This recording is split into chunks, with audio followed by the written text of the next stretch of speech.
Live from Fargo and serving you on TV, online, and on the go. This is Valley News Live at noon. Opening arguments are underway in the Savannah Graywin murder trial. Hi, everyone, and thank you for joining us. I'm Jordan Schreier. A jury of 8 women and 6 men will decide the fate of a man accused in the killing of a pregnant North Dakota woman whose baby was cut from her womb. William Hain is charged with conspiracy to commit murder. His former girlfriend is now serving a life sentence for killing Graywin. You will be unable, ladies and gentlemen, to make sense of this senseless crime if you use our common everyday logic that we get around with every day, that we use innumerable times every day. For more information on this story and updates, just go to our website, valleynewslive.com. We have a breaking news alert this afternoon. Authorities are responding to reports of an active shooter at a Middleton commercial building in Wisconsin. The Dane County Communications Center dispatcher said they received multiple reports of an active shooter around 10:25 a.m. Officials say the Middleton schools in that area are currently on lockdown. Now let's get a live look outside. That sun is trying to come out today, but it might have a little bit of a hard time. For what we can expect for the rest of our forecast, let's go to meteorologist Lisa Green. That's especially the case for us here in the Southern Valley. We've got more cloud cover here, more rain showers, and that will probably last through much of the day for some of us. We're looking at temperatures that are a little warmer here too. We're at 61 in Fergus Falls, Detroit Lakes, and Wahpeton. Up north, only at 50 degrees currently in Devil's Lake. So having a hard time warming up there at all. It's 57 in Grand Forks. Wind is coming in out of the north. We've got some of those gusts into the 20s here this afternoon now, and that just continues to drive in that cooler air. You can see a lot of places up north are enjoying more sunshine, but here in Fargo, Detroit Lakes, down towards Sisseton, a lot more cloud cover that's hanging around, and with that, the potential for a few showers. Not looking like we've got a really big area of rain at this point in time, but we're still getting some light rain to some sprinkles moving into Ellendale and back over again into Lakes Country.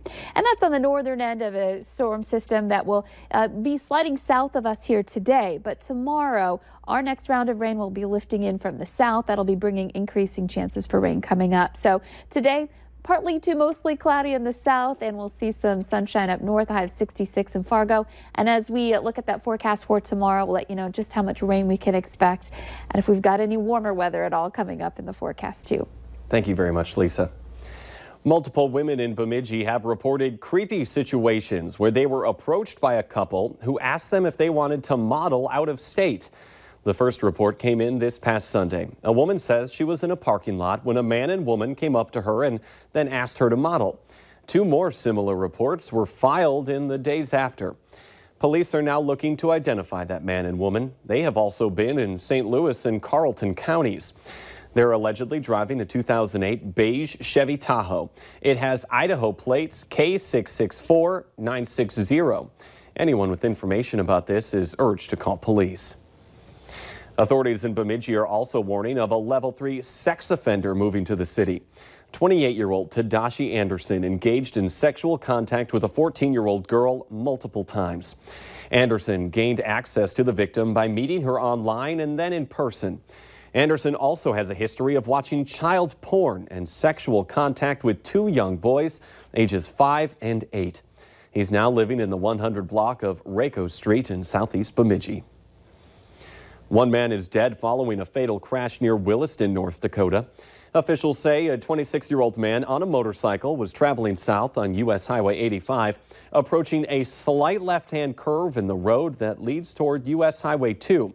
Then he went off of the road to the south, hit the ditch, and overturned. The driver was thrown from the bike, and he came to rest in the ditch.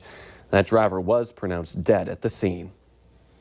A 20-year-old man from the Southern Valley is being treated for serious injuries after crashing his dirt bike, and police say alcohol was a factor in this crash. It happened last night around 8:30 just east of Fairmont, North Dakota in Richland County. Deputies say the accident happened when Tyler Carson lost control of his bike. He was arrested for suspicion of DUI and then taken to a Fargo hospital for treatment. Tens of thousands of people in North Carolina are starting to tally the damage from Hurricane Florence. Early estimates show the storm caused as much as $22 billion in destruction. That would make it one of the 10 most costly hurricanes in U.S. history. Manuel Borjaquez is in Wilmington, North Carolina, at a shopping center where some stores are still closed. How's your house? Underwater. Still underwater. It will be underwater for a while. Crystal Brewer and her son rode out the storm, surviving on only bread and water. They arrived at this distribution center to get their first real meal in more than 4 days. What's your hope right now? I mean, what do you hope? That Wilmington gets back to normal. People are trying to kill each other around here. The once sprawling city of 120,000 is now littered with downed trees, broken glass, and boarded up storefronts.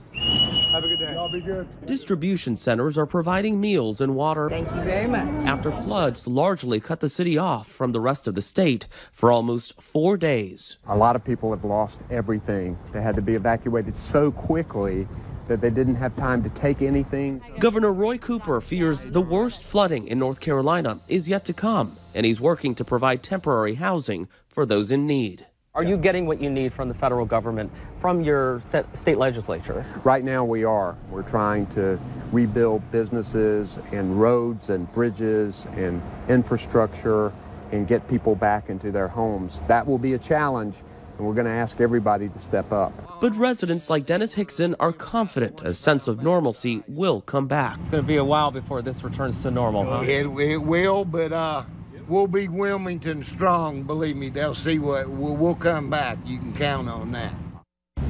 One distribution center was serving 100 people per hour yesterday for a total of 15,000 bottles of water and 8,000 meals. What people say they really need right now is ice to preserve their food and medicine like insulin. Manuel Borjaquez, CBS News, Wilmington, North Carolina. Emergency workers in North Carolina have rescued more than 2,000 people since Florence dumped more than 8 trillion gallons of water on the state.